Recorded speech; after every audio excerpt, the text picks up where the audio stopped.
pode glorificar, exaltar, fica à vontade para adorar o nome do Senhor.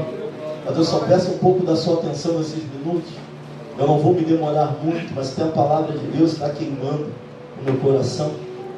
Com esse propósito, janelas ainda quebradas, e os propósitos vão mexendo com a gente. A gente vai lendo e Deus vai falando, Deus vai ministrando aos nossos corações e também para estar passando para a igreja aquilo que Deus falou. Tá, se tiver, já com o Fábio, acho que está bastante frio, dá para aumentar. Bota no 25 aqui, tá vendo? As irmãs são mais frientas, não é isso? A gente também sente frio também, mas as irmãs sempre vem primeiro.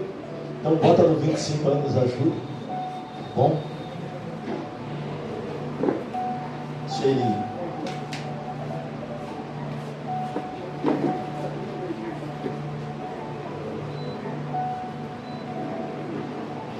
O interessante é que há 3 anos atrás, aqui era só telha.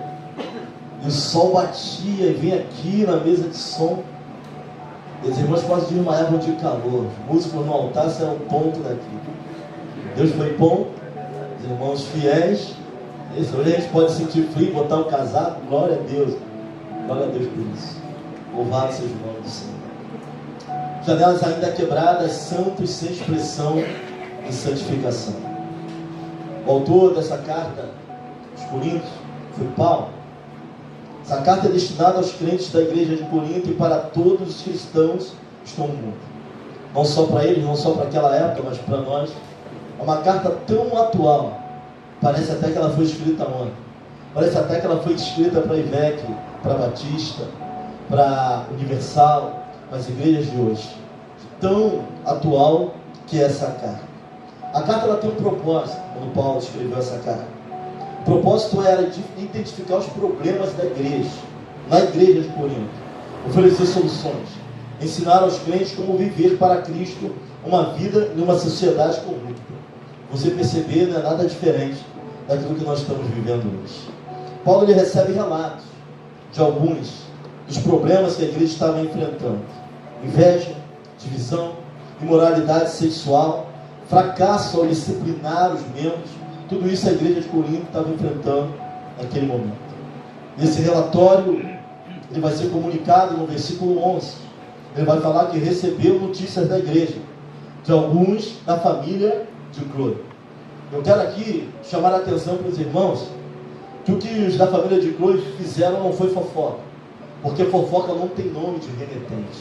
O que eles fizeram para Paulo, e Paulo deixa bem claro quem foi que falou, foi trazer um relatório daquilo que a igreja estava vivendo, daquilo que estava atrapalhando o crescimento da igreja, a comunhão da igreja e o processo de santificação da igreja. Vamos ver daqui a pouco, um pouco mais na frente. Então Cloe, os da família da Cloe não eram fofoqueiros, não, eram pessoas preocupadas com a igreja de Cristo na face da terra.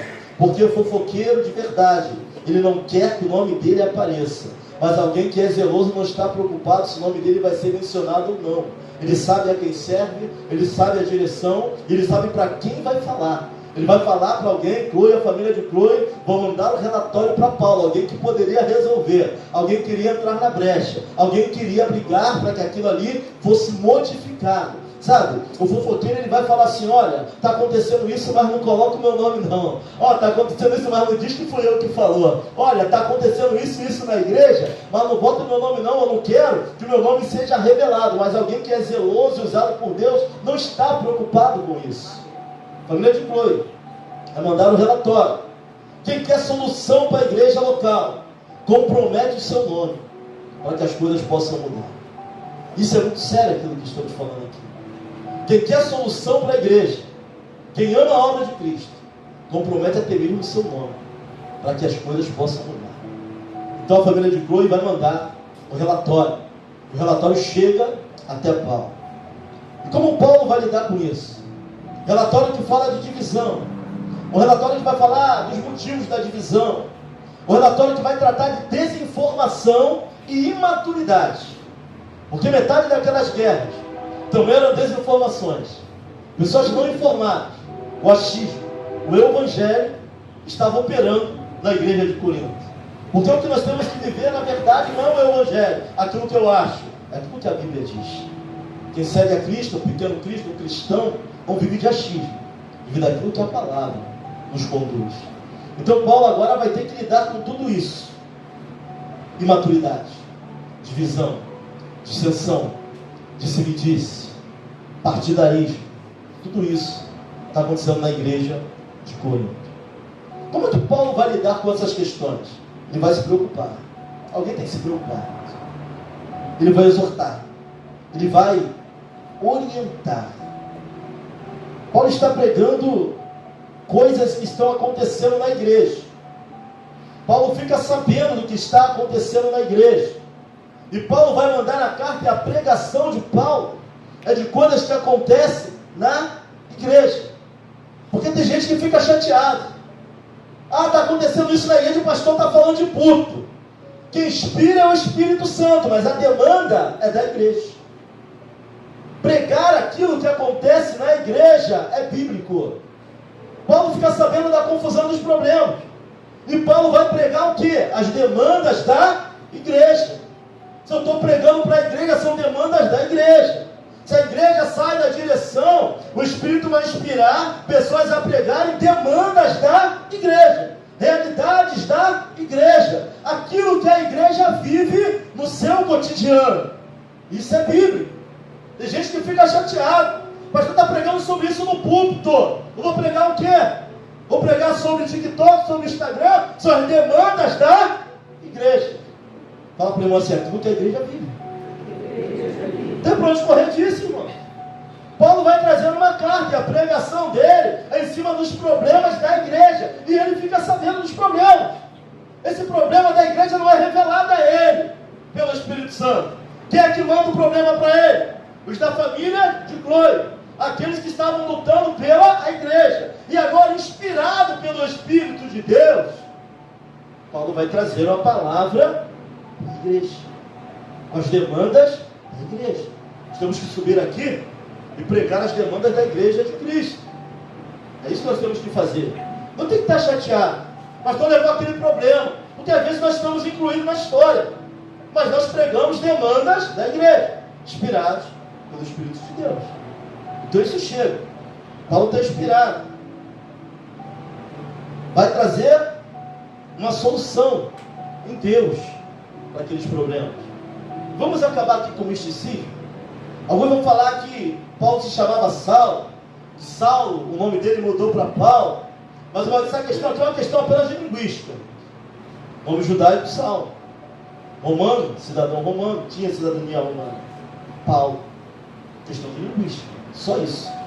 Deus não mudou o nome de Paulo, de Saulo para Paulo. Tanto que quando no caminho de Damasco vai chamar ele de Saulo, Saulo. Saulo significa desejado. Paulo, pequeno.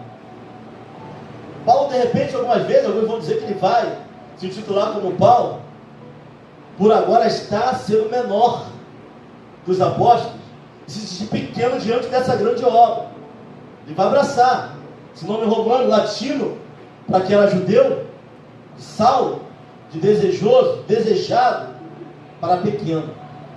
Paulo vai dizer que ele era o menor dos apóstolos, porque perseguiu a igreja, mas pela graça, ele era o que? A graça, irmãos. A graça, favor imerecido.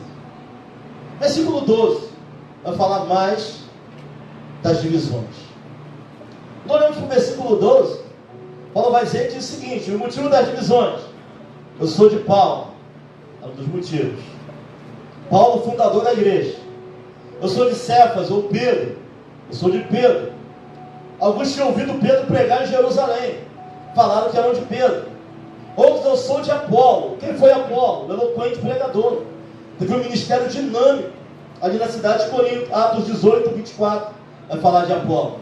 Atos 19, versículo 1 vai falar de Apolo também, quando ele recebe a plenitude do Espírito, porque não conhecia ainda. Não fala de Apolo. E outros vão falar: eu sou de Jesus Cristo. Alguns se diziam ser de Paulo, outros de Pedro, outros de Apolo, porque a pregação era o tipo de pregação que se gostava. Era a pregação: eu gosto da pregação de fulano, eu gosto da pregação de ciclano, eu gosto do jeito de pregar, eu gosto da forma mais explosiva, eu gosto da forma mais de ensino. E cada um estava pegando para si o pregador que melhor lhe cabia, e fazendo partidarismo dentro da igreja. Você já vai entender o porquê do título. Santos, porém, sem expressão de santificação. Trazendo para dentro da igreja divisões, dissensões, cada um tinha o seu próprio lugar. E Paulo ainda estava lutando por imoralidade sexual. Paulo falando sobre casamento, de outras coisas que estavam dentro daquela igreja. Mas Paulo vai dizer: por acaso Cristo está dividido? Foi Paulo crucificado por vós? Ou foste vós batizado no nome de Paulo? Ele vai dizer que Cristo é um só. Ele está explicando para aquela igreja que deveria ter unidade, união, sabe? Tinha gente lá falando que o púlpito era só para alguns, que só alguns tinham que pregar, que só alguns tinham que falar. Quando nós precisamos entender que Deus, Ele usa quem Ele quiser, da forma que Ele quiser, quando Ele quiser e do jeito que Ele quiser. Aleluia! Sabe, tinha gente preocupada com a forma de um pregar. Não, ele tem que pregar aquele, ele tem que pregar o outro. Aquele ali eu não gosto. E Paulo ele vem trazendo essa seriedade de que Cristo não está dividido. E o tema da nossa pregação é um só: Jesus Cristo. Ele é o centro de toda a palavra, de toda a Bíblia. O Antigo Testamento apontava para ele, o Novo Testamento é o cumprimento dele. Aquilo que está por vir, ele vai desatar o livro, os selos, tudo vem dele. O motivo da nossa pregação e o assunto é Jesus Cristo. Mas a igreja estava dividida. 2 Timóteo, capítulo 3, versículo 16 e 17, diz: toda a escritura é inspirada por Deus e útil para o ensino, para a repreensão, para a instrução na justiça, independente do jeito. Toda a escritura, toda a palavra vem de Deus, ela está apta à instrução e ao ensino. A palavra de Deus é boa e ela não volta vazia. Ah, mas eu gosto mais assim, eu gosto mais do mistério, eu gosto mais daquilo, irmãos. Palavra é palavra. Não tem questão de mover. Não tem questão, Deus me toca assim. Diante da manifestação de Deus, Daniel caiu duro para trás. E era o homem das revelações. Quando Deus se manifesta, não tem isso. E a palavra do Senhor, ela é poderosa para mudar a estrutura e mudar a trajetória da nossa vida. Mas eles estavam preocupados com quem estava pregando, com quem estava subindo. Ou sou de um, ou sou de outro. Não. Paulo vai falar: Cristo não está dividido. E tinha aqueles que nós julgamos menos errados, os eu sou de Cristo. Mas até eles vão entrar aqui na relação de Paulo, na carta de Paulo e na sua pregação. Versículo 2. Eu propositadamente eu fui no versículo 10, versículo 11. Mas no versículo 2, Paulo vai começar a carta lembrando a igreja quem ela é. Eu chamo de chamado à santidade. A igreja de Deus que está em Corinto, aos santificados em Cristo Jesus. Ele está lembrando para a igreja que a igreja é santificada por Cristo, aquele que é santo, poderoso, sem mistura. A igreja é santificada por Ele, independente de onde ela estiver.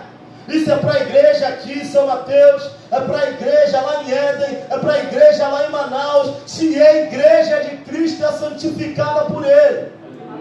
O que é ser santificado por Ele? Pela misericórdia e pela graça. Pelo seu grande amor, nós fomos santificados por Ele. Paulo vai lembrar a igreja, está acontecendo isso aí, mas ele começa, antes de exortar, ele começa lembrando que a igreja é. Fala para alguém assim: tu és santificado por Cristo. Tu és santificado. Se é igreja, reunião dos membros, eu sozinho só tenho. A Bíblia não fala que você sozinho é igreja, mas fala que a igreja é a reunião da membresia. Porque tem gente que acha: não, eu sou a igreja. Não, tu não é igreja não, tu é templo. Igreja é reunião de membresia. Aqui está a igreja, onde 2 ou mais, a igreja. Sozinho não. Até tempo. Igreja não. A igreja, ela é santificada. Paulo vai começar a carta lembrando aos santificados em Cristo. Se a igreja é de Deus, independe do local, ela é santificada. O fundador é santo. O fundador da igreja é separado. E esta é a minha igreja. E as portas do inferno não prevalecerão contra ela. Ele é separado. E sobre esta palavra, sobre aquilo que ele falou ali para os discípulos, ele edificou a igreja dele. E ele é a própria palavra. Ele é a pedra de esquina. A igreja está firmada e fundada nele, no nome dele. naquilo que ele representa. Ele vai dizer para nós, santificados por Cristo. Ele vai começar assim: e chamados santos. Ele está falando, a igreja de Corinto, vocês são santificados, por isso são chamados de que santos. Vocês são separados. Vai lembrar eles que aquilo que estava acontecendo na igreja não é coisa de quem é santificado. Aquilo que estava acontecendo no meio não é coisa de quem é santo. Pelo contrário, não tem nada a ver com quem é santo. Tudo que está acontecendo ali. Então Paulo, ele vem logo de início, lembrando a igreja quem ela é. Às vezes nos metemos em alguns assuntos de confusão, porque esquecemos quem nós somos. Quando vamos ver, já estamos no meio do tumulto, do rolo, porque estamos esquecendo quem nós somos. Paulo vai lembrar que a igreja é aos santificados por Cristo, aos santos que estão em Corinto. 1 Pedro 1,15, 16. Mas como é santo aquele que vos chamou, sede vós também santos em toda a vossa maneira de viver. Porquanto escrito está: sede santos, porque eu sou santo. Vai dizer, se a Cristo chamou é santo, se ele é separado, nós precisamos também nos atentar para isso. Sabe, a igreja não anda como todo o sistema anda. A igreja, ela anda na contramão de todo o sistema. Eu sei que pode ser interessante. Tem gente que até é atraído, principalmente os manjares que estão lançando hoje para o jovem, a função apelativa. Mas não é só jovem não, irmão. Tem gente aí dando umas clicadas aí no celular e vendo o que não tem. Tem gente entrando onde não tem que entrar. Tem gente virando madrugada no computador e vendo o que não tem que ver. Mas não se esqueça, aquele que chamou a igreja também a santificou. E assim como ele é santo, a igreja precisa, não como ele, mas porque ele é. Não uma comparação. Por comparação não dá para ser. Ele é santo, santo, santo, santo, santo, santo, santo, santo. E a nossa mente não vai conseguir entender por completa a santidade de Deus. Ele é tão santo que para olhar para a terra ele tem que se inclinar. Que se ele passasse a espada na terra não sobrava alma de ninguém. De tão santo que ele é. Mas se consegue olhar para a igreja, porque vê uma igreja lavada e remida no sangue de Jesus, consegue olhar para nós. Por isso, porque nós fomos encharcados do sangue de Cristo, pela sua misericórdia. Mas não devemos nos esquecer que ele é santo. Se ele é santo, a igreja também é. E aqui entra algo para nós. Porque esse 1 Coríntios 2, ele está dizendo, capítulo 1, versículo 2, que é ele quem santifica. Mas agora nós olhamos para 1 Pedro 15, 16, e parece que está apontando para uma obrigação que também é nossa. E como lidar com isso? Se é ele quem santifica a igreja, mas ao mesmo tempo 1 Pedro está dizendo, sede santos, porque eu sou santo. Está falando assim, a responsabilidade também é de vocês. E é aqui que nós temos que aprender a lidar com as duas coisas. Com essa questão do aspecto da santificação.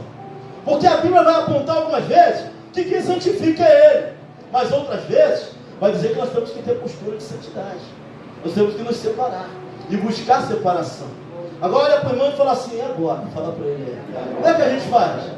Se um está falando que santifica é ele, se santifica é ele, então não tem responsabilidade. Mas outros textos vão dizer, sede santos porque eu sou. E agora joga a responsabilidade na igreja. Não só ele nos santificar. Temos que aprender a lidar com as duas coisas. Temos que aprender a lidar com esses aspectos da santidade. Eu falei de janelas quebradas, santidade. Realmente pode ser uma janela quebrada na nossa vida. Por não conseguirmos entender os aspectos do processo de santificação. Pastor, então o que seria o processo de santificação? É um processo gradual. O que é gradual, irmãos? Ele tem início na regeneração, ele tem início na nossa conversão, e alguns vão chamar ali de santificação inicial. É graça, é misericórdia, é ato de Deus sobre a nossa vida. Mas é um processo gradual. O que é gradual? É o que vai acontecendo. Tem início na regeneração, tem início no nosso processo ali de conversão, e ele vai acontecendo. É de natureza singular. O que acontece nesse início, nesse processo de santificação? O homem carnal, ele fica subjugado à pessoa de Cristo, ao Espírito Santo que agora habita em nós. O homem natural, ele é subjugado pelo homem espiritual, nesse processo de santificação. Mas se alguns acham que ele foi totalmente aniquilado, está errado. Ele continua aqui, mas agora ele está subjugado pelo homem espiritual. E de vez em quando o Adãozinho tenta tomar o controle. É ou não é verdade? Amém ou não é amém? Tem gente que fala, eu me converti como se o homem natural fosse totalmente extirpado. Mas não foi. Ele está subjugado ao homem espiritual. E é por isso que as obras da carne ainda aparecem. De vez em quando. A confusão. Sou cristão, mas não sou bobão. Se botar a mão na minha cara não vai ficar assim. Eu vou pro Adãozinho. De vez em quando ele quer tomar o controle, tomar a frente. Mas está repreendido em nome de Jesus. A nossa natureza carnal tem que estar subjugada ao homem espiritual que agora vive, por intermédio do Espírito que habita em nós. Mas ele ainda está aqui. Ele ainda está aí. Esse período inicial de santificação é subjugação do homem natural. Mas ele não é extirpado por completo. Só vai acontecer. Eu vou chegar lá. Primeiro período. Natureza do homem. E aí agora vem a santificação progressiva. O que é a santificação progressiva? É algo que começa na regeneração, na nossa conversão. Misericórdia, agora nós temos que dar o quê? Prosseguimento. Pastor, o senhor está dizendo que Deus não tem parte nesse processo da santificação? Claro que tem. Ele tem parte em tudo, sem ele nós nada podemos fazer. Ele quem dá a direção, ele quem fala sai daí, ele quem fala sai desse beco escuro, é ele quem fala sai dessa rua, é ele quem toca em nós, ele quem nos ajuda nas decisões. Já os que falam isso para o outro, sai desse beco escuro, é quando algo está dando muito ruim. Não entendi muito bem não, mas acho que é um negócio desse. Eles estão indo rua escura, estão indo por um caminho que não deveriam ir. É ele quem nos alerta, ele faz parte de todo o processo. Mas também é obrigação nossa nos santificar. Porque sem santificação, ninguém verá a Deus. Esse processo de santificação progressiva, ele teve início e agora tem que continuar. Sabe? É começar a entender que a árvore depende da idade para dar fruto. Começar a entender o que é obra da carne e o que é fruto do Espírito. Começar a entender o que é a carne que vem da carne, o que vem de Deus na nossa vida. Isso faz parte. E aquele povo de Corinto estava atrapalhando o processo progressivo de santificação. Paulo vai falar para eles assim, ó, os santificados, vocês são igreja, vocês foram separados. Paulo vem trazer o alerta, mas nós conseguimos atrapalhar esse processo, se não vigiarmos. Também é responsabilidade nossa, não clicar, não ver, tomar cuidado para que da nossa boca não são palavras de Deus, porque, ou em outras palavras que não são de Deus, porque a Bíblia vai dizer que no rio, onde jorra água doce, não pode jorrar água amarga, não dá para servir a dois senhores. Tem a parte que nós temos que vigiar por misericórdia. Hoje Ele habita em nós temos condições de dizer não nos assentar nas rodas dos escarnecedores. A Bíblia vai falar o quê? Temos que assentar nas rodas dos conselheiros, daqueles que têm algo para passar, tem algo para falar, mas não na roda dos escarnecedores. Não querer ser igual. Pastor, mas todo mundo faz. Mas você, olha para alguém e fala assim, você nunca foi todo mundo. Nunca foi todo mundo. Vai dar ruim. Assim como 1 mais 1 são 2, vai dar ruim. Já tentou alguém de Deus fazer o que todo mundo está fazendo? Quebra logo a cara, por ninguém acontece nada. Mas para aquele que serve a Deus, dá logo ruim, andar errado. É rápido. A resposta também é rápida. E o negócio chega rápido na gente também. Então a gente não tem que atrapalhar. Essa questão da santificação é progressiva, ela é um processo. Salvação pode até ser instantânea. Vamos olhar para o ladrão da cruz. Jesus vai falar para ele, ainda hoje estará comigo no paraíso. Mas santificação é um processo. Tem início na conversão e ela é progressiva na nossa vida. É todos os dias. É olhando reto, é saindo daquilo que enche teus olhos, é lutando contra as concupiscências da carne. O que é concupiscência da carne? Desejos desenfreados. Concupiscência dos olhos, aquilo que me faz bem. Sabe, desejo. É olhando para o outro lado. É começando a perder manias do homem natural. Tá? Vai passar uma mulher bonita, está na tua frente, tá? Ela é bonita, está na tua frente. Amém. Virou o pescoço, já está na carne, diabo puro, já foi. É começar a perder as questões que o homem natural tem. Sabe? É começar a deixar o homem natural subjugado para que o homem espiritual venha à tona. Vão falar para você que é jovem, você não é homem não, vai dispensar, não vai pegar, então tu não é homem, irmão, isso aí já não vai, isso aí é do homem natural. Vou olhar para a menina, não pode ser naquilo que ouve, né? Vou falar que mulher, homem naquilo que vem, mulher naquilo que ouve, não é isso? Vou te dar a lua, vou te dar o céu, mentira do diabo. Ora, olha na sombra se não tem chifre, não tem rabo, vai orar a Deus para ver se Deus não vai te dar a direção, se aquilo ali não é cilada na tua vida. Então não vivemos mais como um homem natural. Isso é progressivo, sabe? É aquela propina, você começar a dizer não, sabe? Ver uma coisa fácil demais, desconfia. Já que nada é fácil pra gente, por que está tão fácil? Pastor, me caiu como uma luva, sai desse negócio, sai do meio disso, sabe? É algo progressivo. Eu quero falar mais para os irmãos. Quando eu olho para a igreja de Corinto, eu vejo essa continuação do processo de santificação sendo afetada pelas divisões, pelas dissensões, pela imoralidade, pelos frutos que não são gerados do Espírito, mas da carne. Atrapalha, briga, divisão, atrapalha o processo de santificação, atrapalha. Não tem como, irmão, ser separado e estar falando de todo mundo. Não tem como ser separado e estar envolvido em fofoca. Não tem como ser separado, eu sei. Irmão, quem gosta de falar, a língua chega a coça. Tem que largar um negocinho. Irmão, tem que abrir mão desse negócio, amém ou amém? Amém. É o homem natural subjugado pelo homem espiritual. Tem gente, pastor, gostava de uma fofoca. Gostava. Mas para a glória do Senhor, se ainda gosta, está repreendido. Tem que abrir mão disso. Tem inclinação para o adultério. Tinha. Deus já começou a boa obra em nós, irmãos. E esse processo estava sendo interrompido. Sabe, a santidade, ela abre vias da unção e da autoridade. Não me entenda mal. Não estou falando que se separar é barganha para você ter unção. Não estou falando isso.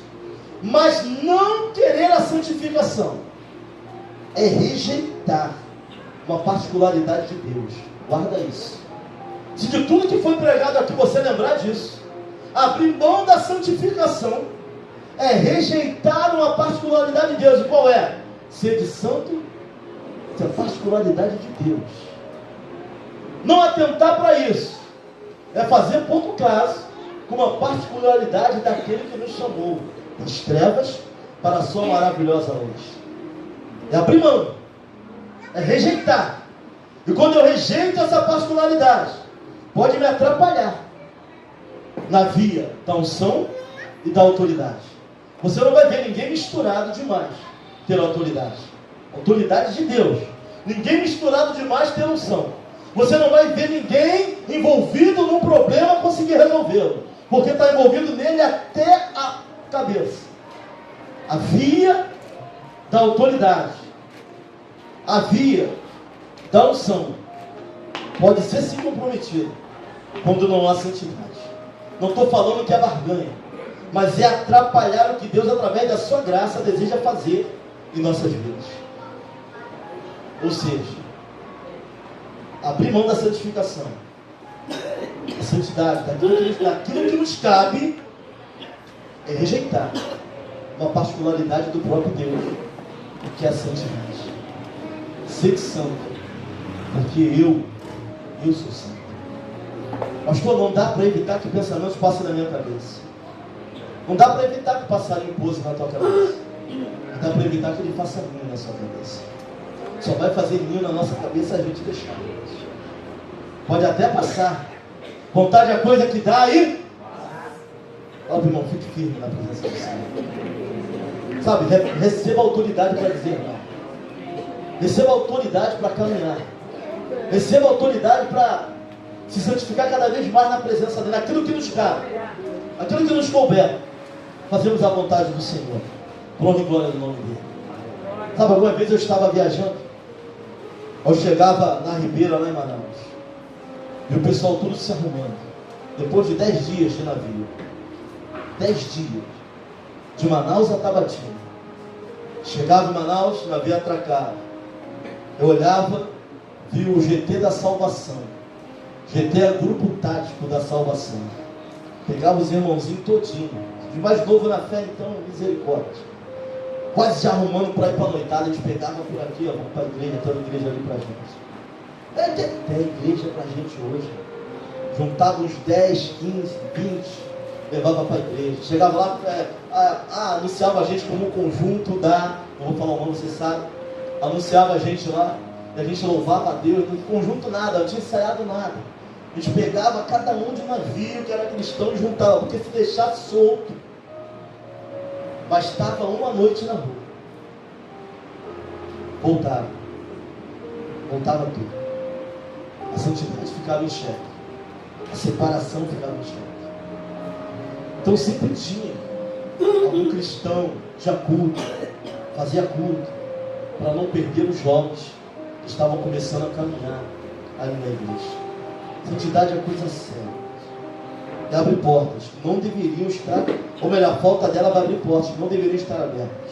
Hebreus capítulo 12, versículo 14. Esforcem-se para viver em paz com todos e para serem santos. Sem santidade, ninguém verá o Senhor. Pode ver que o relacionamento está intimamente ligado. Esforcem-se para viver em paz com todos e serem santos. Alguém que não tem paz dificilmente vai conseguir ser separado. Alguém que tem problema com todo mundo, cisma com todo mundo.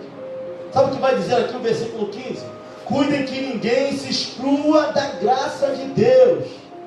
Tudo isso, Dr. Leonardo. Como é que alguém pode se excluir da graça? Como é que alguém pode sair de debaixo desta graça? Cuide de que ninguém se exclua da graça de Deus. Como é que pode alguém ser excluído dessa graça? Que nenhuma raiz de amargura brote e cause perturbação, contaminando a muitos. Sabe o que é a raiz de amargura? É aquele sentimento que enraiza e não sai. É aquela mágoa, aquela falta de perdão, aquela cisma com o irmão que está do teu lado.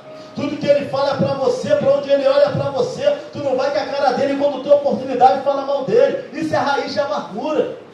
Porque amanhã ele melhora e a gente fica vivendo essa realidade ruim. E perdendo, saindo, se excluindo da graça de Deus através disso.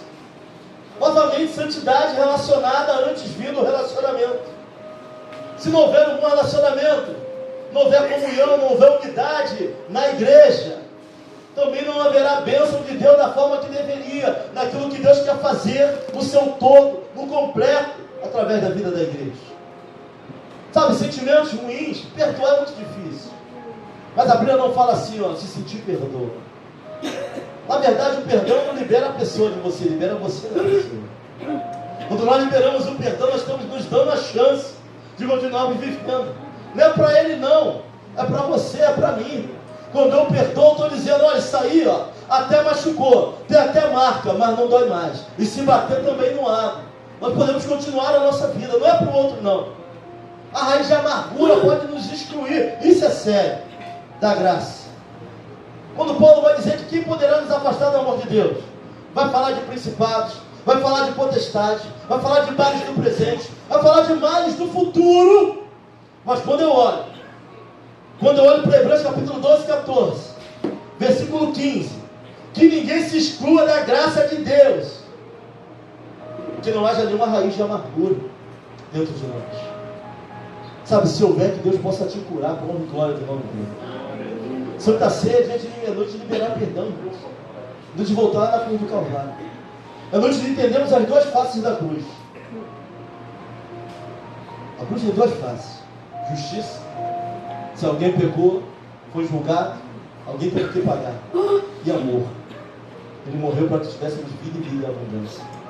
A cruz vai revelar as duas faces. Justiça. Justiça de Deus. Não poupou nem o seu filho. E amor. Deus amou muito de tal maneira que deu seu único filho, para que todo aquele que nele crê não pereça, mas tenha a vida eterna. Então cuide. Esse cuidado é do pastor, esse cuidado é da igreja, esse cuidado é da membresia, para que ninguém seja excluído. É dentro da tua casa, cuide, para que teu filho entenda o que é perdão. Sabe, peça perdão à tua esposa, peça perdão ao teu marido. O perdão, ele muda muita coisa. Um perdão, ele muda a realidade. Um pedido de perdão muda muita coisa no nosso meio. E tem um auge do processo de santificação. Qual é o auge do processo de santificação, pastor? 1 Coríntios 15, 54. O momento em que este corpo perecível se revestir de incorruptibilidade, e o que é mortal for revestido de imortalidade. Então se cumprirá a palavra que está escrita: devorada foi, pois, a morte pela vitória. Santificação por completo, só naquele grande dia, porque o Senhor nos chamará pelo nome. Até lá é um processo, onde o Senhor nos santifica, onde nós assumimos a nossa obrigação, onde nós não podemos de maneira nenhuma abrir mão daquilo que faz parte do que Ele é, de uma característica dele, ser de santo, porque eu sou santo. Então, se quer saber, servo de Deus não é normal, servo de Deus não é natural, servo de Deus não é desse mundo. Alguns vão falar assim: pastor, eu não acredito em extraterrestre. Olha para alguém que está do seu lado aí, também não é desse mundo. Se tu não é dessa terra, tu é extraterrestre. Tu está nesse mundo de passagem, e não vamos habitar aqui porque ele vai voltar para buscar a sua igreja. Isso é uma realidade que a igreja precisa abraçar. Ele vai voltar para buscar a sua igreja. Maranata, hora vem, Senhor Jesus. Ele virá e não tarda. Pastor, estou ouvindo isso desde o tempo da minha avó. Quem morreu, ele já veio. Para quem já foi. Para quem não foi, nós esperamos a vida dele, mas não sabemos o dia de amanhã. Ou amanhã pertence a Deus e a nossa vida é como um sopro. Hoje estamos vivos, mas amanhã ninguém sabe o que vai acontecer. Cantamos aqui, mais perto quer estar. E aí assim, alguns falam assim, os jovens: ah, pastor, isso é música de enterro. Eu falei: mas todo mundo vai morrer um dia. E se um dia acontecer, eu quero estar na presença dele, quero habitar com ele para todo sempre. Agora, se a música canta no enterro ou não, eu não sei, mas é louvor para adorar o nome do Senhor. E para ele não tem isso, vida ou morte. Para ele estamos com ele. Sabe, vai chegar um momento em que o processo de santificação vai chegar no auge, quando nós recebemos um corpo incorruptível. Os mortos ressuscitarão, os vivos serão transformados para a honra e glória do nome dele. Isso é herança de Deus para nós. Sabe, se vivemos nessa terra olhando só o que esse mundo tem, vamos ser felizes. Os nossos olhos não estão só nessa terra, está nele. Sede santo, porque ele é santo. Corinto, uma igreja santificada, uma igreja sem expressão de santificação. Corinto pode ser velho, pode ser hoje. Nós temos sede santos, separados, fruto do Espírito. Crente espiritual não é aquele que fala em língua a meia hora, não. É aquele que tem visão. Se fala em língua a meia hora, pisou no pé dele e quer te bater com o Espírito. Tem até dom.